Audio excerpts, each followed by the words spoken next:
வணக்கம். ஆகாஷ்வாணி புதுச்சேரி செய்தி சுருக்கம் வாசிப்பவர் செங்கேனி பழனி. உத்தராகண்ட் பயணத்தின் 3வது மற்றும் இறுதி நாளான இன்று குடியரசுத் தலைவர் திருமதி திரௌபதி முர்மு நீம் கரோலி பாபாவின் ஆசிரமத்திலும் நைனிடாலில் உள்ள மா நைனா தேவி கோவிலிலும் தேசத்திற்கு அமைதி மற்றும் செழிப்பு வேண்டி பிரார்த்தனை செய்தார். குமாவுன் பல்கலைக்கழகத்தின் 20வது பட்டமளிப்பு விழாவில் குடியரசுத் தலைவர் கலந்து கொண்டு மாணவர்களுக்கு பதக்கங்களை வழங்குகிறார். பிஜேபி மூத்த தலைவரும் பிரதமருமான திரு நரேந்திர மோடி பீகார் மாநிலத்தில் எனது வாக்குச்சாவடி வலிமையான வாக்குச்சாவடி என்ற இயக்கத்தின் கீழ் பெண் வாக்காளர்களுடன் இன்று கலந்துரையாட உள்ளார்.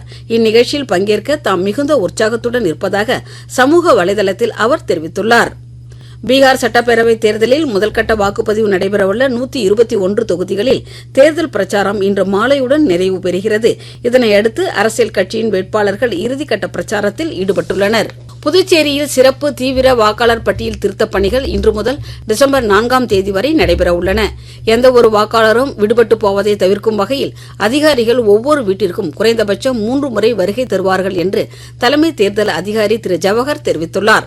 தமிழகம் மற்றும் புதுச்சேரியில் வாக்காளர் பட்டியல் சிறப்பு தீவிர திருத்தப் பணி இன்று தொடங்கி டிசம்பர் 4ஆம் தேதி வரை நடைபெறும் என தேர்தல் ஆணையம் தெரிவித்துள்ளது.